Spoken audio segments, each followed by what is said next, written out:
Chad Betz, welcome to the Human Capital Innovations Podcast. Thank you. Glad to be here. Yeah, I'm excited to have this conversation with you today. We've been preparing for this for a while now, and it's an awesome opportunity given the current environment that we're in, and people are kind of still, we're almost a year into COVID, and people are still into this weird reality, and that many people are in lockdown, or they're trying to juggle kids and homeschool and work and working virtually and all these sorts of things. It's been a messy year, yet we're coming out of it, I think, hopefully learning to be more resilient and more gritty and realizing that we can do hard things. And I think within that context, it raises our awareness about self-development and the opportunity that we have to learn and grow and better ourselves. And I know you do a lot of work around goal setting and how to do that effectively to drive personal success. So that'll be our focus today as we have this conversation. As we get started, I wanted to share Chad's bio with all the listeners. Chad C. Betz is a financial service executive with over 20 years of experience, a keynote speaker, and author of Late Bloomer, It's Not Too Late to Succeed, a highly reviewed book that uses his experiences and personal stories to demonstrate how people can succeed at any age. He advises CEOs and coaches, business people. Chad holds a master's degree in economics. Chad is also a martial artist with black belts in 2 non-traditional styles. And I know you're currently studying another style. I'll let you tell us a little bit about that if you don't mind.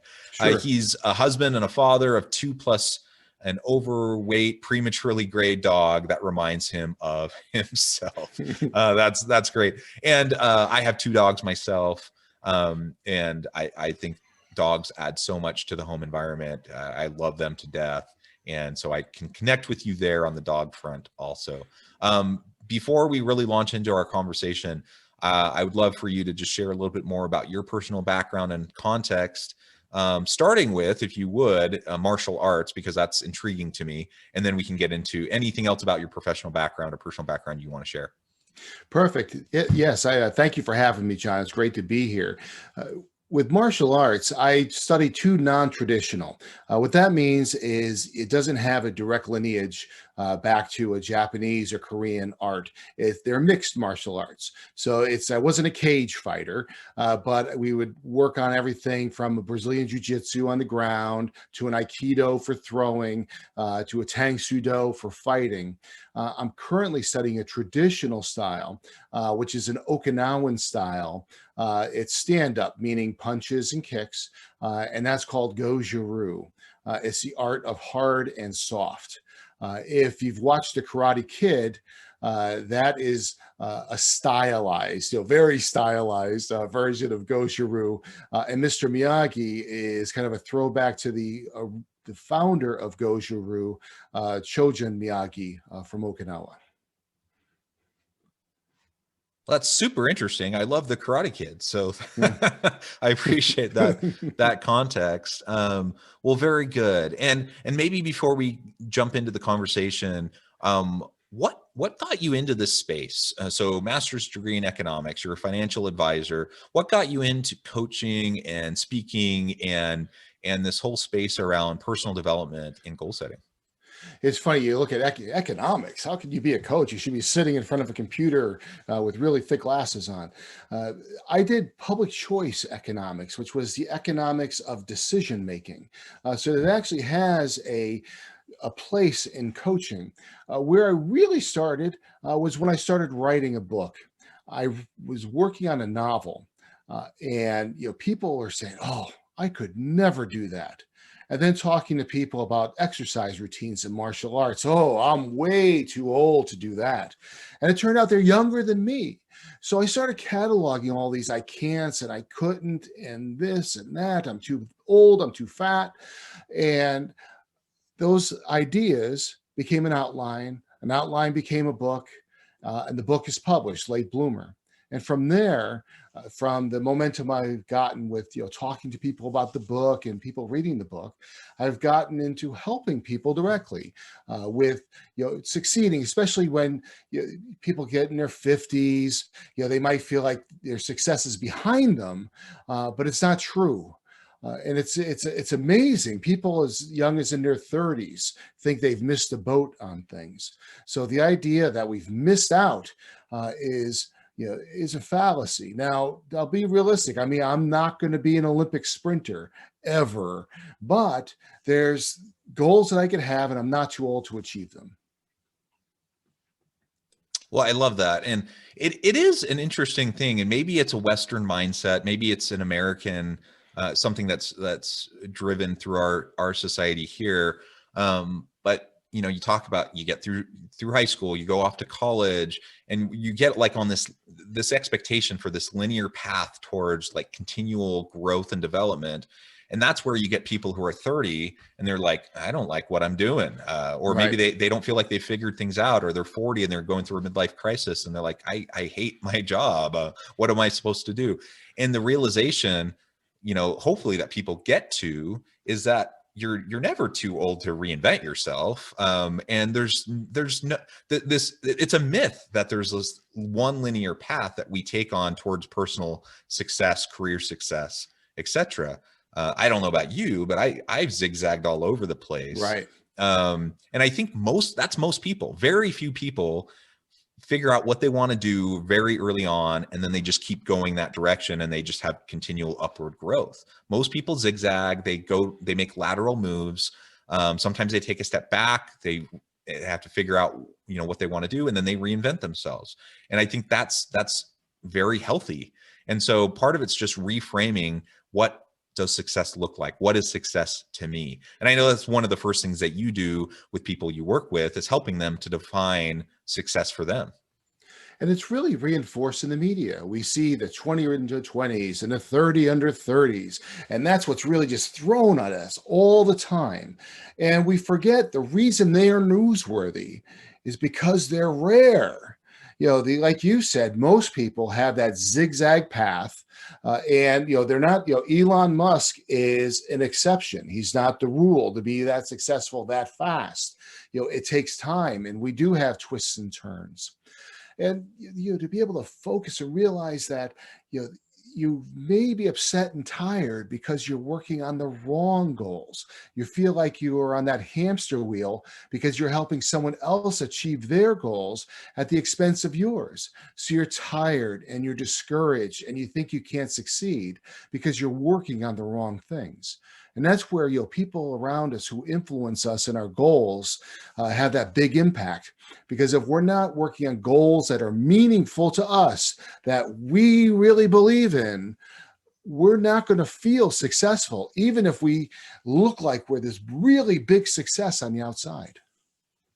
So how do we go about defining success for ourselves, especially if we're getting pulled in, sucked into this media paradigm of the 30 under 30, 40 under 40 successes, the Elon Musk examples? How do I take a step back from that and reevaluate myself and come up with what success should look like for me?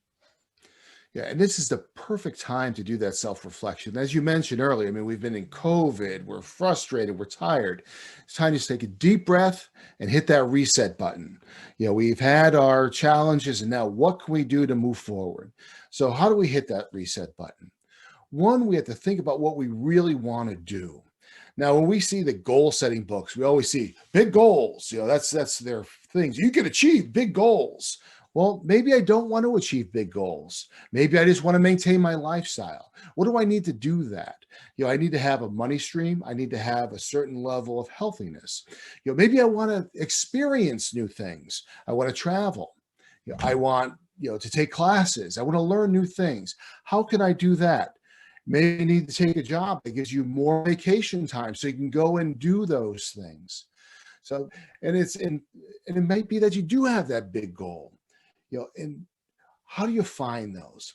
The way I did it, I have this exercise, a 20 goal exercise, where you write down 20 goals that you want to do, from the practical goals all the way to the craziest thing you can think of. And then you put them in order. When I did that, one of my crazy goals was to write a book.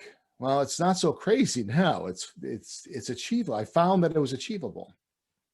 But what the goal exercise showed me was patterns. So I took those 20 goals, I categorized them from what I want to do the most to not so much. And what it showed me is I want to help people. I want to help people grow. I want to write books and I want to coach people. That's the direction I wanted to go. So by putting yourself through that, by writing down your top 20 goals, identifying the patterns that they're saying this is what you want to do, you can really identify if you do have those big goals, if you want to write that book, or if you, like I said, if you want to maintain your lifestyle and travel. Those are all valid goals. We don't have to have these giant goals to be successful. You'll be able to go to Cancun twice a year, can be success. Yeah, and it's different for all of us. And so, That's right. sometimes it's, you grow up and maybe your parents put pressure on you to go on a certain path, a university path, a certain major, going into a certain profession. I know a lot of people feel that. I kind of felt that, not that my parents were trying to put on that pressure, but I felt that kind of pressure. And part of it for me was, I was one of those that changed my major 4 times as an undergrad. And eventually I got to the point where I switched from, a career path at a university with a really great reputation. If I would have graduated in that program, my ticket was punched. I would have had a very successful career. But the problem was I realized that I didn't like it. And I couldn't imagine myself doing that, for my career, even though I was pretty good at it. And so at that point, I feel lucky now as I look back 20 years later, I feel lucky that I had the courage at the time to make a dramatic shift. And I changed majors one more time. I switched to sociology of all things. Most people thought I was crazy because, why are you trading in this lucrative career to be a social scientist? And maybe it was crazy, but it resonated with me. It fit my needs better. And it was a better fit for what I wanted for my future and my family and, those types of goals. And I feel lucky that I did that. And that put me on a trajectory. Like I said, I've zigzagged since, but it put me on a trajectory that was much more consistent with my values and, where I put the most importance in my life. And not to say that that was the correct choice for other people, but for me, it was the correct choice. And I, with a little bit of hindsight, I can now look back and see that, even though it was super scary, to make that adjustment at the time. Yeah. And fast forward. Go ahead. People who have thought about making that change, but we'll jump into economics right now. They have the sunk costs. They've invested 20 years of their life in a career, and now it's super scary to go and jump into something else. That doesn't mean you shouldn't. And there's ways to do it on a part-time basis, and you'll build up so you have your day job and side gigs where you can go and start, you're not lost just because you've invested 20 years in what you think may be the wrong path. There's exits off the highway where you don't have to, jump into the deep end. You can stick your toes in the water and kind of slowly exit. Yeah, and that's one of those things that I actually really love about, how we've moved towards more flexible virtual work from home types of work, but also the gig economy. And there's so many opportunities that I think many young people are availing themselves of to just try things out, to experiment and to see, you can go down one path based on some of your goals, but also have like parallel paths, right? And you can try other things out. So I think that's wonderful. And perhaps that's easier to do today than it was in previous generations. And so I think that's very fortunate. But it comes back to, like you said, defining success for you, which you can only do if you are practicing mindfulness and critical self-reflection. If you're so caught up in the busyness of your day-to-day, where you're just on the hamster wheel and you're churning and you're grinding out, you probably at some point can realize, yeah, I'm not very happy. Yeah, this isn't what I thought it would be, but you don't really know what else or what to replace it with, or what would make more sense for you until you take the time to step back. That's why there's so many movies about it, right? So people experiencing a midlife crisis or career dilemma, and they're not sure what to do, and so they quit their job and then they fly off to another part of the world and they spend 3 months finding themselves, right? So there's lots of books and movies with that kind of a plot line, and if someone can do that, great. But you don't have to do that. You don't have to disengage from the world, you know, to find yourself. You can do that while you're still engaged with your family and with the workplace, you know, as you start to redefine what it means to be successful for you. Right. This is not the Matrix. You don't have to take the red pill. You know, you can go and have a gradual change. And, you know, part of that change too is recognizing the influencers around you. You mentioned one of the biggest influencers are families. You know, it's like they can, you know, have the impact on us from college that can last for years later. And you look at it and why are they doing it? Why are they hindering us? It's because they're trying to protect us. Oh, don't start a business. Do you know how many businesses fail? But they don't know.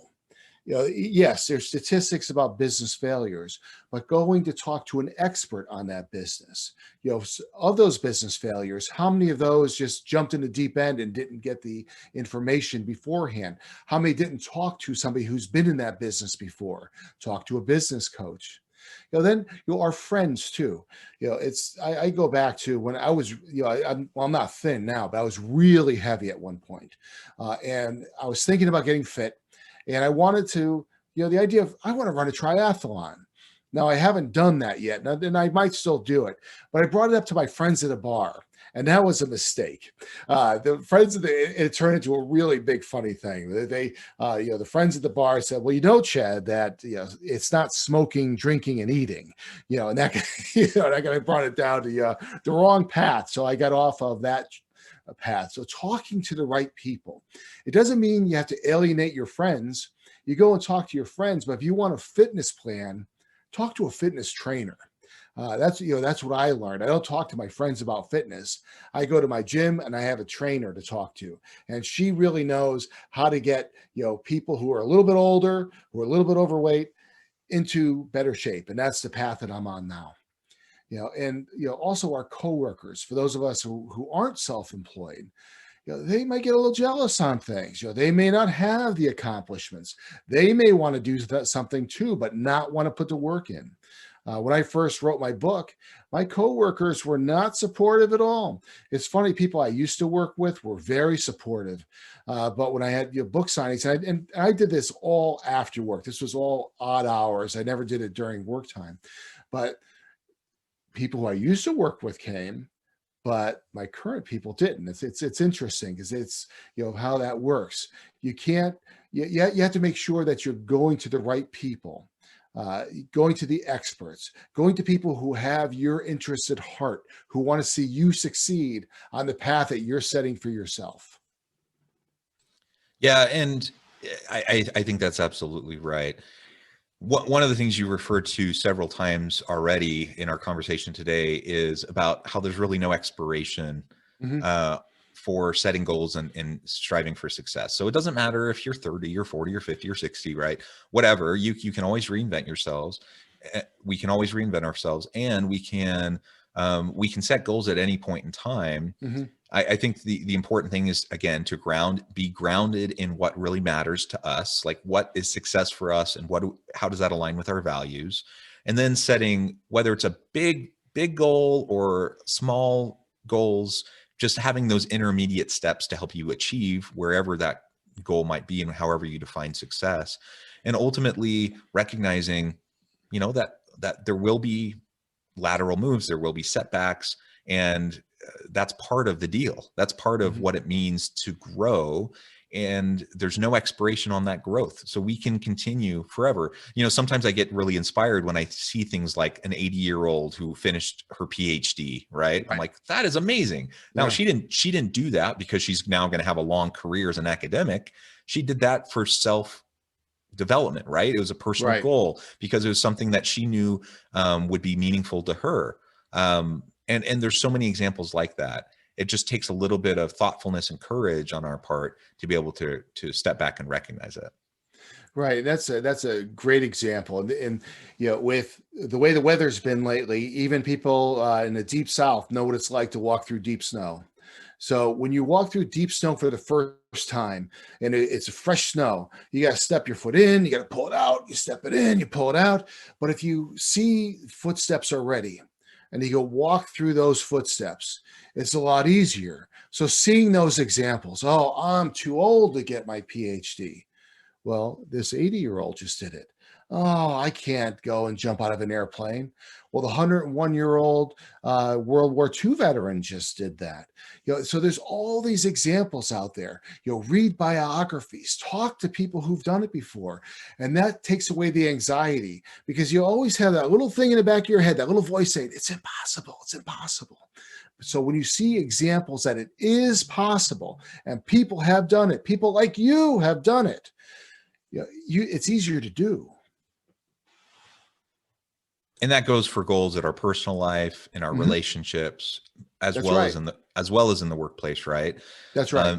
And maybe, like, I think of my wife, for example. Now, we got married young. We had 6 children. She devoted, largely the first 15 years of our marriage to raising our children. But along the way, she also focused on finishing her education. She earned her bachelor's and her master's degree, and then she started her doctorate. Now, our kids are all in school. She's almost done with her doctorate, Mm-hmm. and she's approaching, 40. And is that a little bit later than some people would like to start their career?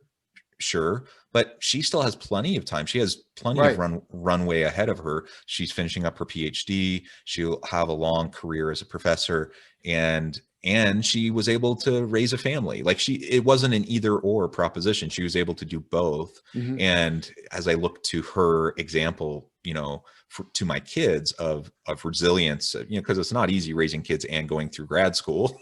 Right. But she did it, and she was persistent, and she was committed. And that's what a wonderful example for my 4 daughters, for example. Well, for my 2 sons as well, but Mm-hmm. for all my kids, but particularly my daughters. Right. And we all have that capacity. We all have that capability, if we will just commit to it. Yeah, and you're right. It's all the definition of success. If success is all about business and money, then Ebenezer Scrooge would be our hero. But it's not. It's my path is similar to yours. Although I have the third of the number of kids you have, but my wife stayed home and she went to school while she was raising our children as well. And when she was going into labor with my daughter, she was actually taking her statistics exam. So it's that's I understand where you're coming from on that. And it's right. So she was able to succeed by getting her master's degree, raise a family, and that's what it's about. That's that lifestyle piece. So we weren't able to get a gigantic house at the time, and we weren't able to travel that much, and our cars weren't brand new.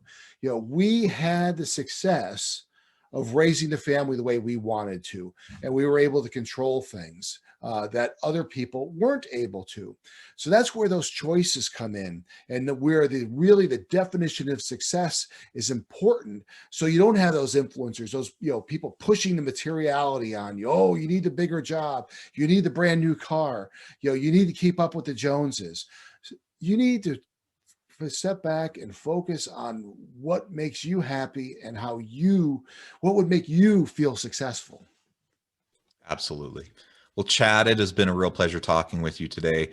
I appreciate the conversation, and we could go much further and deeper into the topic. So perhaps I can have you back on another time to continue the dialogue. But before we close today, I did want to give you a chance to share with listeners how they can get connected with you, find out more about your book and other work that you're doing as a coach and as a trainer and a speaker, and then give us the last word on the topic, and then we'll close for today. That sounds great. The best way to get in touch with me is through the website, www.latebloomerbook.com. You could email me from there. You could get my LinkedIn and the Facebook page. There's a link to buy the book, and there's links to show when I'm doing online trainings. So you'll be able to get information on that as well. What I would leave with is this is the time to really just hit the reset button and take control of your life. No matter what mistakes you've made, no matter if you are on the right path or you don't think you're on the right path, you have it in you to find success. You just have to step back, define that success, recognize who around you is influencing you, and if that's supporting or hurting your chances of success, and move forward with finding the experts who could really put you on that right track. So go out there and find the success that you deserve. Wonderful. Thank you, Chad. I encourage listeners to reach out, get connected, check out the book and find out how he can help you. And as always, I hope everyone can stay healthy and safe, that you can find meaning and purpose at work each and every day. And I hope you all have a great week.